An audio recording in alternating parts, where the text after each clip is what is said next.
结婚应该选有钱的还是好看的？这看起来是一道选择题，其实是一道计算题。人生在世，你必须明白的一个道理就是，一切追求都是有代价的，一切资源都是可以转化的。权钱智色是人类社会的4大资源，你真正想要的答案不是选择某一项资源，放弃某一项资源，而是根据各项资源的权重计算出的整体效应最优解。人类社会最根本的资源就是人，权钱智色本质上都是对人的支配力，全是以强制力为内核的支配力。比如小时候贪玩、不写作业、口头警告没用的话，就会被皮带和戒尺的物理伤害强制支配。钱是以消费主义为内核的支配力，消费主义创造出无数的需求，让人们不断用有限的生命去喂养无限的欲望，心甘情愿地被支配。这是以思想传递为内核的支配力，比如作家、老师、古代的圣人和大儒，都是通过思想传递来间接影响人的行为。色是以繁衍本能为内核的支配力，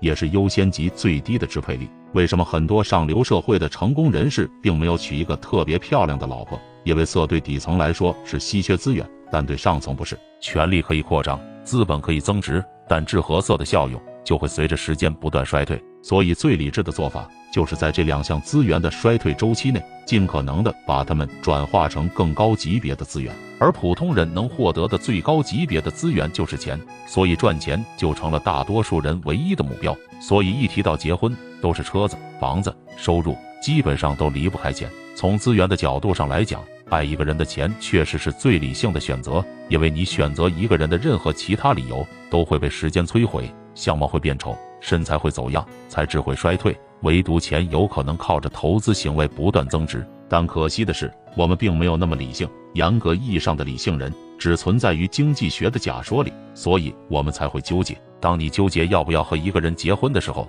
说明他符合了你的个人期望，但不符合社会期望，或者是他符合了社会期望，但不符合你的个人期望。也就是要么你很喜欢，大家觉得不好，要么大家觉得好，你自己不喜欢。其实这种时候只需要遵循一条基本原则，那就是谁承担后果谁说了算，因为不承担后果的建议没有任何意义。你问身边的朋友，你上网查该跟什么样的人结婚，会得到无数个答案。有人说要找有钱的，有人说要找好看的，有人说要找有共同爱好的，各种婚前15问，择偶18条，有道理吗？都有道理，但都没什么用。这些东西无非是一些过来人在复述他们片面又粗浅的人生经验，这些经验根本不具备参考性和迁移性，因为他们忽略了一个最根本的问题：人和人是不一样的。依照这些道听途说的人生样本，做出正确选择的概率不会比你闭着眼睛扔硬币更高。结婚这件事最遗憾的就是你没法在20-30岁的时候同时体验结不结婚、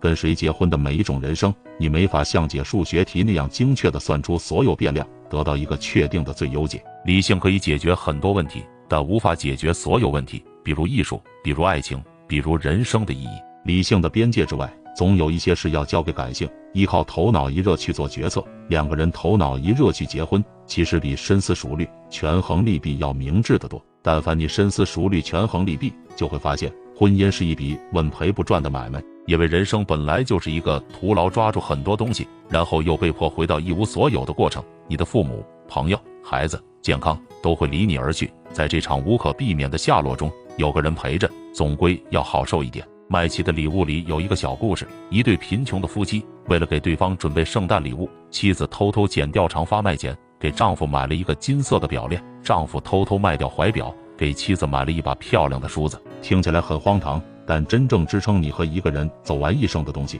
正是这些看起来有点荒唐的表链和梳子，还有那些曾经让你头脑一热的理由。只有这些东西能战胜理性，能把理性的世界撕开一道小口，让阳光照进来，让我们能在人生这场不可避免的失去中享受一丝温柔。受启发的记得点赞、关注四哥，每天分享实在干货。